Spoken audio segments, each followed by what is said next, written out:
안녕하세요. 저는 나이 55살의 아들, 딸 이제 막 시집 장가 보내고 남편과 시어머니와 함께 살고 있습니다. 한 30년 정도 함께 했네요. 그동안 정말 많은 일이 있었죠. 지지고 볶고 난리도 아니었습니다.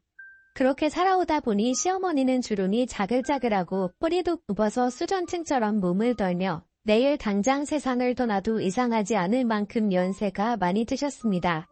처음 남편과 만났을 때가 생각이 나네요. 아무것도 모르는 순수한 저에게 작업을 걸었을 적 저는 이제 막 20살이 돼서 사회 밖으로 나왔어요. 부하원에서 나와 아르바이트하면서 나 홀로 삶을 개척해 나가야 했죠. 처음에는 정말 막막했지만 막상 부딪히다 보니 살만했습니다. 적은 돈을 벌며 살아왔지만 그래도 조금씩 모이는 돈을 보니 나름 뿌듯했고 용기가 생겼습니다. 하지만 그때 제가 아르바이트하던 매장으로 들어온 손님이 저에게 호감을 표했고 제 인생은 정말 바뀌게 되었어요. 제가 경험하지 못한 것들을 주워드니까요. 저도 그때 생각하면 겁도 없었나 봐요. 이 남자가 어떤 사람인지도 알지도 못하는데 그저 저에게 잘해주고 맛있는 거 사주고 좋은 곳 구경시켜주니까 잘 따랐습니다. 그런데 어느 날 저에게 청혼을 했고 부모님께 인사를 드리고 싶다는 말에 제 상황을 모두 알지 못했던 그때의 남편에게 부하라는 사실을 털어놓게 되면서 저를 떠나갈 줄 알았지만 오히려 저를 더 안쓰럽게 봐줬고 아무 걱정하지 말라면서 자기에게 남은 인생을 맡겨줄 수 있겠냐며 저를 향한 변함없는 사랑을 보여줬어요. 그렇게 인사를 드리러 가게 되었고 도착하게 된 곳은 엄청난 대저택이었습니다. 살면서 그렇게 큰 집은 처음 봤고 이런 사람이 왜 저를 좋아하는 건지 이해가 되지 않을 정도로 서로의 격차가 너무나 심했어요. 으리으리한 큰 대문을 지나 들어가니 정원에는 잔디를 깎고 있는 분이 계셨고 바쁘게 움직이고 있는 가정부인 것 같은 몇 명이 저희를 보며 정중하게 인사를 해주고 있었습니다. 그런 분위기에 더욱더 위축이 된 상태로 걷다 보니 제 모습이 많이 초라해 보이고 창피하자 그걸 눈치채고 있었는지 제 어깨를 감싸주며 부드러운 미소로 긴장을 풀어줬네요. 크게 한숨을 쉬고 현관을 들어서 이 문을 열자마자 어머님께서 저를 보며 반갑게 맞아주셨고 아무 말 없이 일단 배가 고프니 밥부터 먹자며 길고 긴 식탁에 저를 앉혔습니다. 평생을 먹어볼 수 없을 것 같았던 비싸 보이는 음식들로 한 상 차려 어머님께서는 일단 여기까지 오는데 고생했다며 배가 고프니 식사 끝나고 대화하자며 아무 말 없이 밥 먹는데 집중할 수 있게끔 분위기를 부드럽게 이끌어 주셨습니다. 주방에 계시는 아줌마께서 저에게 더 필요한 건 없는지 물어보면서 긴 그릇에 있는 반찬을 채워주어 부어머님께서는 음식 맛은 괜찮냐는 말에 한마디 하시곤 밥을 다 먹을 때까지 단 한마디도 하지 않으셨습니다. 그렇게 식사가 끝이 나고 거실에 있는 소파에 앉아있으니 푸식으로 과일이 나오면서 대화가 시작되었습니다. 아무래도 내가 너무 존대를 하면 불편할 것 같으니 말 편하게 해도 되지? 앞으로 진짜 며느리가 될 수도 있으니까 빨리 친해지는 것도 좋은 방법이지. 재석이한테 대충 얘기는 들었다. 그동안 얼마나 고생이 많았니? 그래도 혼자 열심히 살겠다고. 어린 나이에 이 험한 세상에서 잘 버텨주니 내가 다 고맙구나. 나도 처음에 결혼하고 싶은 여자가 있다고 해서 정말 놀랐단다. 내가 그렇게 선짜리 추선해줘도 마음에 끌리지 않는다고 싫어하더니만 어느 날 갑자기 뜬금없이 결혼하겠다니? 내가 얼마나 놀란 줄 아니? 우리 아들이 아무나 집에 인사시키고 들여보내고 그런 애 아니다. 결혼하고 싶다고 인사시키겠다고 말한 건 처음이야. 영란 씨라고 오늘 처음 보긴 했지만 나도 워낙 많은 사람들을 만나다 보니 첫인상만 봐도 어느 정도 그 사람의 성격을 알 수 있기는 한데 그래도 때 하나 묻지 않고 순수해 보이는구나. 그래 우리 아들이 어디가 좋아서 이렇게 만남을 지속해 오고 있었던 거니 저에게 너무 잘해줬어요. 이런 관심과 사랑이 지금까지 살아오면서 제대로 받아본 적이 없어서 그런지 재석 씨의 그런 호의가 제 마음에 크게 와닿은 것 같아요. 남자를 만나본 적도 처음이고요. 모든 게 다 좋아요. 항상 같이 있고 싶고 떨어지면 생각나네요. 우리 아들에게 푹 빠졌구나. 나는 말이야 우리가 잘 살기 때문에 집안이 좋은 그런 며느리 별로 좋아하지 않는다. 내가 아직 어려서 잘 모르겠지만 돈 많다고 좋은 거 하나 없다. 누구보다 부유하게 살 수는 있긴 한데 그만큼 부유한 걸 유지하려다 보니 그거에 대한 희생도 엄청나게 많이 다르거든. 결국 모든 건 돈 때문에 시작되는 거란다. 그래서 나는 잘 사는 집안보다 인성이 똑바로 되어 있고 서로 진심으로 사랑하는 그런 삶을 살 수 있는 며느리를 원했어. 그런데 너의 눈빛에는 정말 우리 아들을 진정으로 사랑하고 있는 것 같구나. 그래도 사람 일은 아무도 모르는 거다. 나는 급한 거 별로 좋아하지 않아. 너도 지금은 분명 우리 아들이 좋을 수도 있지만 시간이 흐르다 보면 실망하고 마음에 들지 않는 부분이 생기기 마련이지. 지금 나이가 23살이라고? 우리 아들이 30살이니까 7살 차이 나는 건다. 나는 지금 나이가 많이 어리다고 생각해. 결혼은 장난이 아니야. 그리고 결혼을 하게 되면 이 집에 함께 살아야 해.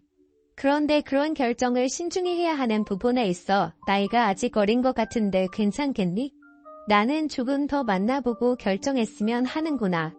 아니 때가 비슷하면 바로 결혼하라고 하겠지만 영란씨 나이가 너무 어려서 결혼을 해서 함께 살면 족쇄처럼 느껴질 수도 있어. 진지하게 생각해보고 결정하도록 해. 어머님께서는 저희 결혼에 대해서 반대하지는 않으셨습니다. 하지만 제가 그때 나이가 워낙 어렸기 때문에 조금 더 연애도 해보고 즐겼으면 한다고 예상 밖의 말을 꺼내셨어요. 결국 어머님의 말에 저희는 2년의 연애를 하면서 서로에 대해 많은 걸 알아가기 시작했고 2년이 지난 후에도 서로를 향한 사랑은 변함이 없어 결혼을 결심하게 되었습니다. 물론 아버님께서는 전적으로 어머님 의견을 존중해주고 따라주셨습니다. 그렇다고 아버님께서는 저를 싫어하지 않으셨고 외동아들이라 그런지 저를 딸처럼 대해주셨어요. 그렇게 결혼식을 하게 되었고 정말 많은 사람들이 축하해주려 모이셨습니다. 그런데 결혼식에서 저는 우열하고 말았어요. 워낙 많은 사람들이 오다 보니 제가 살아왔던 환경과 구하라는 사실이 금세 알려졌고 주변에 저희 남편과 결혼을 하고 싶어 했던 여자분들께서 저를 하찮게 여기면서 입에 담지 못할 말들을 사진 찍는 도중에 제 귀에 대고 퍼붓기 시작하자 그런 모습을 가만히 지켜보고 있던 어머님께서 제 눈에 눈물이 보이는 걸 보고 주변 상황은 신경도 쓰지 않고 머리끄덩이를 잡고 결혼식장 밖으로 내쫓았네요. 그리고 저에게 막대했던 여자들이 건넨 축의금을 던지면서 엄청난 포스로 그대로 똑같이 대갚해주셨어요. 그런 어머님의 모습에 부모 없는 자식이라는 꼬리표를 끊어낼 수 있었습니다. 저에게는 어머님이 엄마였으니까요. 그렇게 결혼을 하고 집에 들어와 시집살이를 하는 데 있어서 정말 많은 것들을 해야만 했습니다. 어머님께서 사모님하고 두 손 놓고 그냥 지내신 적은 단 한 번도 없으셨어요. 집에서 같이 일하고 계신 가정부분들과 똑같이 모든 집안일을 같이 하셨고 저도 하나하나 배우면서 이 집의 며느리가 되기 위해 열심히 살아갔네요. 그러다 보니 때론 어머님의 모진 말들도 듣게 되면서 혼보 이불 속에서 눈물을 삼켰던 적도 있었습니다. 당연히 제가 그럴 거라는 거 알고 계셨는지 저에게 조용히 다가와 상처받지 말라면서 위로해 주시고 제 기분 풀어주면서 자칫 쌓이게 될 수 있는 응어리들을 맥주 한잔 하면서 모두 없애주셨습니다. 그렇게 살면서 아이도 낳고 정말 정신없을 정도로 살아왔던 것 같아요. 저는 이 집 며느리가 아니라 이제는 이 집의 딸로 자리를 잡아버렸죠. 그렇게 행복했던 시간들을 보내다 보니 이별해야 할 시간도 오더군요. 아버님께서 워낙 바쁜 업무로 인해 과로로 쓰러지시면서 결국 세상을 떠나셨고 아주 잠깐 집안이 위태로웠지만 아버님의 일을 남편이 전부 물려받게 되면서 다시 제자리를 찾게 되었습니다. 하지만 어머님께서 정신적으로 많이 의지하고 계셨던 아버님이 세상을 떠나시자 많이 힘들어했고 옆에서 프로에 털어버릴 수 있게 많은 노력을 기울이면서 어머님도 금세 정상적인 생활을 하실 수 있으셨어요. 그렇게 서로 의지하며 보듬어주는 진정한 가족으로 지내면서 자식들 다 떠나보내고 넓은 집에는 저와 남편 어머님만 남게 되었네요. 그런데 어느 순간부터 어머님께서 깜빡깜빡하시는 상황들이 자주 생기셨고 그런 모습이 걱정이 돼 병원에 찾아가 검사를 받아보니 치매 초기 판정을 받게 되셨습니다. 심각한 건 아니기 때문에 진행이 빠르게 오지는 않을 거라며 너무 걱정하지 말라면서 간단한 약을 처방받고 돌아오는 길에 자신이 치매 판정을 받았다는 거에 꽤나 충격을 받으셨는지 한동안 말이 없으셨습니다. 혼자만의 생각할 시간이 필요하신 것 같아 저는 조용히 있었네요. 그렇게 며칠이 지나고 저에게 던진 한마디는 요양원을 알아보자는 말이었고 강하게 부인하는 저와 달리 벌써 마음의 결정을 하시곤 저와 남편에게 짐이 되기 싫다며 지금부터 요양원에 적응하면서 살아가는 것도 나쁘지 않을 것 같다는 충격적인 말을 꺼내놓으셨습니다. 저와 남편은 정말 강하게 반대했죠. 하지만 그만큼 어머님께서도 강하게 밀고 나가셨어요. 나중에는 혼자서 요양원까지 알아보시곤 짐 싸서 들어가시기까지 하면서 저희와 계속해서 떨어져 지내려 하셨습니다. 어머님 자꾸 이러실 거예요. 계속해서 이러시면 저희 정말 힘들어. 왜 혼자 판단하셔서 행동하시는 거예요? 내가 지금 치매 판정받았는데 너희들에게 짐이 되고 싶겠니? 나는 절대 그렇게 하면서 살고 싶지 않다. 그냥 마음 편히 요양원에서 지낼 테니까 나 좀 내버려둬라. 다른 사람들도 좀 만나면서 새로운 삶 산다 생각하면 되지 왜 나를 이렇게까지 막는 거니? 막는 게 아니라요. 아직 저희가 충분히 모실 수 있고 치매도 좋아질 수 있다는데 벌써부터 요양원 들어가시면 저희 마음이 편하겠어요. 그리고 저희가 몸을 누실 능력이 안 되는 것도 아니고 충분히 집에서도 가능하니까 벌써부터 성 그으려고 하지 마세요. 제가 하는 얘기가 뭐가 그리 마음에 안 드셨는지 입이 엄청나게 튀어나오셔서는 먼 산만 쳐다보며 더 이상 아무 말도 하지 않으셨습니다. 그런데 의사에게 진료받은 결과와 달리 생각보다 어머님 치매 증상이 점점 빠르게 심해지셨고 다시 한번 병원에 가서 진료를 받아 보니 급성 치매로 다시 판정을 받게 되었어요. 결국 저희를 제대로 알아볼 수 있는 시간조차 짧아질 정도로 변하셨고 가정부 아줌마들조차 어머님을 감당하기 힘들어할 정도로 성격이 변하셨습니다. 하지만 제 앞에서는 순진한 양처럼 밝게 웃으시면서 제 말을 잘 따르시는 모습을 거의 하루 종일 붙어있다시피 하면서 가끔 정신이 돌아오실 때면 그때마다 제발 요양원에 보내달라는 말을 하셨어요. 고아였던 저를 이렇게 좋은 환경에 살 수 있게 며느리로 받아들여 주신 어머님을 저는 절대 요양원에 보내드릴 수 없었습니다. 그런데 아침에 눈을 떴을 때 맛있는 냄새가 제 코끝을 찔렀고 주방으로 나가보니 어머님께서 분주하게 요리를 하고 계셨습니다. 너무 놀라 뭐 하시는 거냐고 말을 붙이자 치매에 있는 어머님께서 제 생일은 어찌하셨는지 저를 위해 음식을 만들고 계셨어요. 30년 동안 어머님께 단 한 번도 생일상을 받아본 적은 없었습니다. 그야 나가서 외식을 했기 때문이죠. 그런데 음식을 만드시면서 그동안 한 번도 생일상을 직접 차려준 적이 없어 마음에 걸렸다며 제가 좋아하는 음식 위주로 한 상을 차려주셨길래 결국 제 감정이 터지고 말았고 눈물이 흐르고 말았어요. 끊어뛰기 시작하자 어머님께서 앞치마로 제 눈에 눈물을 닦아주시면서 자리에 앉혔고 따뜻한 미역국을 퍼준 뒤 밥통에서 밥을 퍼주셨습니다. 주방에서 분주하게 움직이는 뒷모습을 바라보며 어머님께 잘 먹겠다는 말과 함께 밥을 푸려고 하자 너무나 큰 충격을 받아 결국 오열하고 말았습니다. 밥통에는 밥이 담겨있는 게 아니라 개밥이 담겨 있었고 어머님께서는 그게 밥인 줄 알고 밥그릇에 가득 개밥을 퍼주셨네요. 제가 잘 먹는 모습을 지켜보고 싶으신지 반대편에 앉아 웃으면서 빤히 쳐다보고 계셨고 멈추지 않는 눈물을 흘리면서 어머님을 바라보자 제 옆에 오시더니 감동받았냐면서 얼른 먹으라며 개밥을 미역국에 말아 한 숟가락을 제 입에 갖다 대셨습니다. 해맑게 웃고 있는 모습에 너무나 가슴이 아파졌어요. 치매이신 어머님께서 어디까지가 정신이 있으셨던 거고 어디서부터 정신이 끊긴 건지 알 수 없었지만 그런 건 중요하지 않았습니다. 저를 사랑하고 계신 마음 하나에 너무 고마웠고 감사했네요. 저는 입을 벌려 어머님께서 맛있게 개밥을 미역국에 말아주신 한 숟가락을 먹으며 너무나 맛있다고 온몸으로 표현을 했고 제가 너무나 좋아하자 어머님께서는 아이처럼 기분이 좋아지셔서는 많이 먹으라며 한 숟가락 덮어서 제 입에 넣어주셨습니다. 그런데 갑자기 정신이 돌아오셨는지 미역국에 말아져 있는 개밥을 보고는 숟가락을 던지며 놀라면서 제 입에 들어가 있는 내용물을 배틀하며 난리치셨어요. 너 지금 이게 뭐 하는 거니? 아무리 그래도 그렇지 내가 미역국에 개밥을 말아줬다고 그걸 그대로 먹으면 어쩌자는 거야? 빨리 뱉으라고. 내가 미안하다. 아까까지만 해도 정신이 온전했는데 언제부터 이렇게 된 건지 전혀 기억이 없단다. 정말 미안하다. 저는 정말 괜찮아요. 제가 받아본 생일상 중에 제일 맛있고 평생 기억에 남을 만한 생일상이었어요. 그동안 생일상 안 차려준 게 그렇게 마음에 걸리셨어요. 항상 받기만 해서 죄송해요. 저를 이렇게까지 진심으로 사랑해 주셔서 너무 감사해요. 어머님. 미안하구나. 이런 식으로 차려주려고 한 건 아닌데 온전치 못한 몸으로 움직이려다 보니 이런 사고나 치고 더 이상은 안 될 것 같다. 요양원 안아보는 걸로 하자. 너도 남은 인생 편하게 좀 살아야지. 그동안 얼마나 많은 고생을 했니? 제발 부탁이다. 요양원 안아보자. 어머님께서는 좋은 요양원 많으니 걱정하지 말라고 하시지만 제 눈으로 모든 걸 볼 수 없기 때문에 그게 너무 불안해서 계속해서 싫다고 말했어요.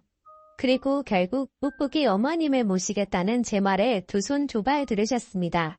저는 아직도 해드리고 싶은 게 많은데 저 하나 편하자고 30년 동안 함께했던 웃고 울었던 추억들을 등진 채 요양원 보내고 싶지 않았어요. 앞으로 얼마나 더 함께 지낼 수 있는지 알 수 없지만 그때까지 후회 없이 어머님과 좋은 추억 만들면서 살아보려 합니다. 이 집에 들어온 이상 며느리이자 어머님 딸입니다. 제가 한 결정 후회 없고 그동안 원 없이 받았던 사랑 다시 보답해드리도록 하겠습니다. 그리고 이번에 가족 사진 찍으러 가네요. 무사히 잘 다녀왔으면 좋겠어요. 병원에서 받게 된 급성치매 알츠하이머 판정으로 의사는 3년 정도 예상하라고 하네요. 정말 얼마 안 남을 시간 좋은 추억 많이 만들고 행복하게 지내셨다 떠나셨으면 좋겠어요. 많이 부족한 며느리여서 항상 죄송한 마음뿐이네요. 아마 같은 증상으로 고생하시는 분들 분명 계실 거라 생각해요. 힘드시겠지만 항상 응원합니다. 제 사연 읽어주신 분들 항상 행복하시고 하루하루 후회 없는 삶 사시길 바랄게요. 뒤돌아보면 무슨 소용이 있겠어요. 다시 돌아오지 않는 시간인거려. 언제나 좋은 날 가득하시길 바라며 하시는 일 뭐든지 잘 되시길 기원합니다. 다음 사연입니다. 안녕하세요.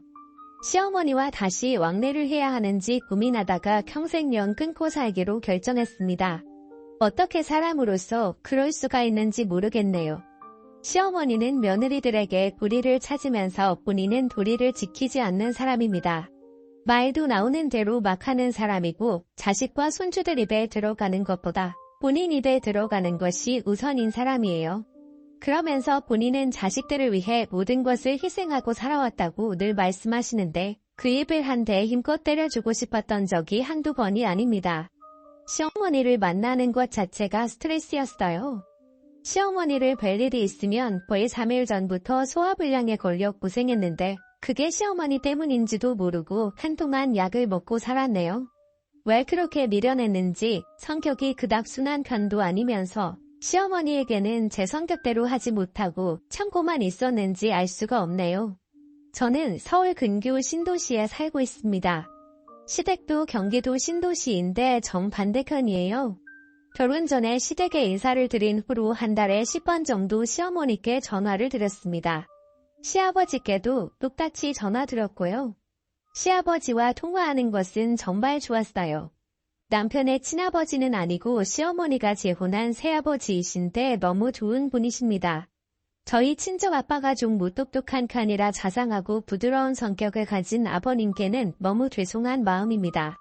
아버님과는 따로 만나 뵙고 맛있는 것도 사드리기도 하지만 죄송스러운 마음은 어쩔 수가 없네요. 시어머니는 한 달에 10번 넘게 전화를 해도 더 자주 전화를 하라고 안박하셨고 저는 그게 오히려 부담스러워서 시어머니보다는 시아버지께 전화를 더 자주 드렸습니다. 일부러 그런 것은 아니었고요. 시어머니는 결혼 전에도 후에도 자꾸 오라고 하셨습니다. 시댁을 자주 방문하는 것이 며느리로서 불이라고 하셨는데 이게 참 말이 안 돼요. 남편은 결혼 전에 혼자 자취를 하고 있었고 본가에 그렇게 자주 가는 사람도 아니었습니다. 명절을 제외하고 1년에 5번 정도 본가에 갔던 것으로 알고 있어요. 막상 시댁에 가보면 별다른 일도 없고 잔소리나 듣고 우는 것이었어요. 며느리의 도리에 대한 잔소리와 시어머니는 자식들을 위해 살아오셨다는 말씀이 전부였습니다. 늘 같은 얘기. 결혼 후에는 시어머니가 혼자서라도 오라고 하시고 저는 싫다고 버티다가 서로 감정이 안 좋아졌습니다. 남편이 출장이 있거나 주말에 시간이 안 날 때가 되면 시어머니는 더더욱 저보고 오라고 하셨어요. 차도 없이 대중교통으로 가면 시댁까지 2시간이 넘게 걸리는데 왜 그렇게 오라고 하셨는지 모르겠습니다. 그냥 나를 괴롭히고 싶으신가 하는 생각이 들 정도였어요. 시댁에 가면 시아버지는 따뜻한 말씀도 많이 해주시고 여자가 밖에 나가서 일하는 게 보통 힘든 게 아니라며 늘 수고한다고 말씀해 주셨습니다. 시아버지는 시어머니와 결혼할 때 재혼이었지만 전처와의 사이에서는 자식이 없었다고 해요. 남편과 시동생을 친자식 이상으로 사랑해 주셨기 때문에 남편은 엄마보다 아빠를 더 많이 사랑한다고 가끔 말했습니다. 중학교 때 남편은 친아버지를 우연히 만난 적이 있대요. 아버지가 자기를 못 알아봐서 먼저 아는 척을 했고 아버지가 연락처를 물었지만 안 가르쳐 주었다고 합니다. 집에 내 아버지가 계신데 내가 왜 당신과 연락을 주고받냐고 말하고 집으로 왔다고 해요. 남편과 시동생이 재혼 과정에서 자라긴 했지만 제 생각에는 남편과 시동생이 시아버지 같은 분 밑에서 자란 것이 오히려 복이라고 생각합니다. 제가 시댁에 잘 안 가니까 시어머니가 찾아오시더라고요. 시아버지는 시어머니가 자꾸 저희 집에 간다고 하는 것을 말리셨습니다. 하지만 시어머니는 적어도 2주에 한 번은 오셨어요. 의지력도 참 대단하시죠? 시어머니도 운전을 못하시는 분이라 대중교통으로 오셔야 하는데 말이에요. 그리고 저에게 집 비번을 알려달라 하셨는데 저는 끝까지 알려드리지 않았습니다. 아무도 없는 집에 시어머니가 뭐하러 오시나요? 안 그래도 연락 없이 저희 집에 불쑥 찾아오시는 것이 뭐간 불편한 게 아니었는데요. 저를 보면 괜한 잔소리와 주변 사람들 흉보는 거 말고는 하는 것도 없으셔서 함께 있는 것만으로도 큰 스트레스였습니다. 저희 친정엄마가 와 계실 때도 시어머니가 불쑥 찾아오신 적이 있는데 저희 엄마가 왜 여기 있냐는 식으로 경우 없이 행동을 해서 너무 화가 났습니다. 그때 한번 뒤집어지 못한 것이 아직도 한이 되네요. 시동생은 저희보다 1년 먼저 결혼했어요. 동서는 참한 스타일입니다. 언제나 웃는 얼굴인데 한 번이라도 함께 시간을 보내보면 참 좋은 사람이구나 하는 생각이 들 정도예요. 결혼한 지 좀 오래되었지만 동서는 아직 아이가 없습니다. 처음에는 계획이 그런가 했는데 알고 보니 아이가 안 생기는 거였더라고요. 아이 소식 없다고 시어머니는 동선 볼 때마다 스트레스를 주셨어요. 옆에 있는 사람이 불편할 정도로 아이 얘기를 하시는데 당사자인 동서는 얼마나 힘들었을까요? 그래서 저는 동서에게 더 잘해주려고 노력해왔습니다. 시동생이 사업을 하는데 한동안 좀 힘들다는 얘기를 들었었거든요. 작년에는 뭐가 잘 되어서 큰 돈을 벌었다고 하더군요. 동서에게 너무 축하한다고 우리 같은 월급쟁이는 그런 맛을 못 보고 살아서 아쉽다며 함께 기뻐해 주었습니다. 동서도 저에게 친언니보다 제가 더 축하해 주는 것 같다며 너무 감사하다고 했어요. 동서는 저희 집 인테리어 바꿔주겠다고 했는데 제가 거절했어요. 마음만 받겠다고. 전 그러면 소고기 한번 사주라고 해서 동서에게 소고기 한번 고하게 얻어먹었습니다. 시부모님도 함께 식사를 했거든요. 동서는 식사를 사는 자리에서 시부모님께 봉투도 드리더라고요. 식대만도 꽤 나왔을 텐데 그렇게 구박이나 하고 막말이나 하는 시어머니께 봉투까지 드리는 것을 보며 참 마음이 넓은 사람이구나 했습니다. 시어머니는 봉투를 받으면서까지 막말을 하셨어요. 이런 거 맨날 받으면 뭐 하겠냐? 애 들어섰다는 소식을 들어야지. 으이그 답답하. 이러시는데 분위기 싸해지고 시동생이 시어머니께 엄청 화를 냈습니다. 꼭 그렇게 말을 하셔야겠냐고. 엄마 때문에 애가 오려다가도 말겠다고 하고 동서 데리고 나가버렸고 그 후로 시동생은 시어머니와 연 끊고 지냅니다. 동서 성격상 자기 남편 설득해서 시댁과 왕래하자고 할 텐데 시동생이 완강하게 연 끊고 지내자고 한 것 같아요. 작년 봄에 시댁에 갔다가 제가 말 한마디 잘못했다고 사단이 났고 저도 그동안 시어머니에게 하지 못했던 말들 전부 하고 연 끊었습니다. 무슨 얘기를 하다가 시어머니는 다시 태어나도 시아버지와 결혼할 것이라고 하시더라고요. 그리고는 저에게 너도 그렇지? 이러시는데 제가 땡땡 아빠가 어머니 아들로 태어난 것만 아니라면요. 이렇게 말했습니다. 시어머니는 처음에 잘 못 알아들은 것처럼 되물으시더군요. 그래서 제가 땡땡 아빠랑 결혼하는 것은 좋아요. 아버님 같은 시아버지도 좋고요. 근데 어머님 며느리가 돼야 하는 거면 땡땡 아빠랑 결혼 안 할 거예요. 이렇게 말했습니다. 시어머니는 당신이 자식들만 위해서 살았는데 어떻게 그런 말을 할 수가 있냐 하시더군요. 어머님은 매일 그런 말씀을 하시는데 어머님은 자식들보다 어머님이 우선인 분이라는 것부터 아셔야 한다고 했어요. 며느리한테 막말하고 괴롭히는 분이신데 그렇게 하면 아들이 괴로운 것을 알면서도 며느리한테 그렇게 막 하시는 것을 보면 자식들을 위하는 마음은 전혀 없는 분 같다고 했죠. 그리고 그동안 시어머니 때문에 힘들었던 것들을 전부 얘기했습니다. 어머니는 이랬고 이랬을 때 내 마음이 이랬다. 동서처럼 착한 며느리 세상에 몇 안 될 건데 어머님은 그렇게 잘하는 동서를 구박해서 자식 하나를 잃었다. 했습니다. 시어머니는 그런 소리 할 거면 찾아오지도 말고 연락도 하지 말라고 하시더군요. 알겠다고 하고 집으로 왔어요. 집에 와서 남편은 저에게 좀 참지 그랬냐고 하더군요. 지금까지 중간에서 구경이나 하고 있었으면서 지금 그게 할 소리냐고 그날 남편과 대판 싸웠네요. 그날 이후로 시어머니가 남편에게 시도 때도 없이 전화해서 제 요구를 했나 봐요. 제가 찾아와서 무릎 꿇고 빌어도 용서하지 않겠다고 하셨답니다. 남편도 시어머니에게 한동안 시달리다가 많이 힘들었는지 시어머니와 전화로 엄청 싸우고 연락 안 하기 시작했어요. 시아버지는 저와 남편에게 가끔 전화를 하셨어요. 지금은 마음이 좀 어떠냐, 미안하다 이런 말씀을 하셨는데 아버님께는 좀 죄송합니다. 그래도 제가 살아야 하니 어쩔 수 없다는 생각이 들더라고요. 만약 시아버지 아니었더라면 시어머니와 연을 끊어도 진작에 끊었을 거예요. 아이들 봐서 참고 시아버지 봐서 참다가 그렇게 긴 세월 시어머니 때문에 스트레스 받고 살았던 거죠. 그 후로 시아버지께는 가끔 전화를 드립니다. 남편을 낳아준 분은 아니지만 정말 친자식 이상으로 남편 형제를 보살펴준 분이시니까요. 지금도 늘 살펴주시려 애쓰는 분이시고요.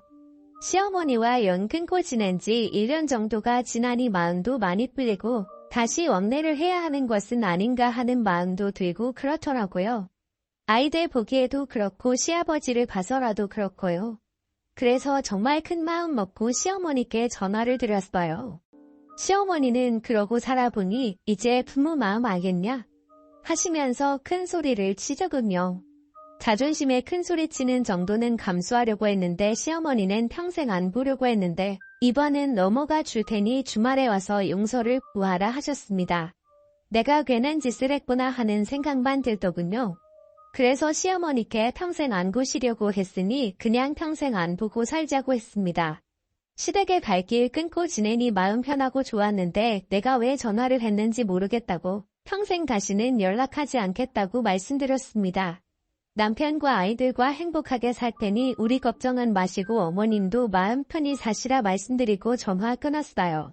이제 시어머니에 대한 미련을 버리려고 합니다. 시댁 자체에 대한 미련이겠죠. 아버님은 따로 만나서 아이들 보여드리고 하면 된다고 생각하며 살려고요. 아들 둘을 잃고도 시어머니는 자기 생각만 고집하고 사나 봅니다. 감사합니다.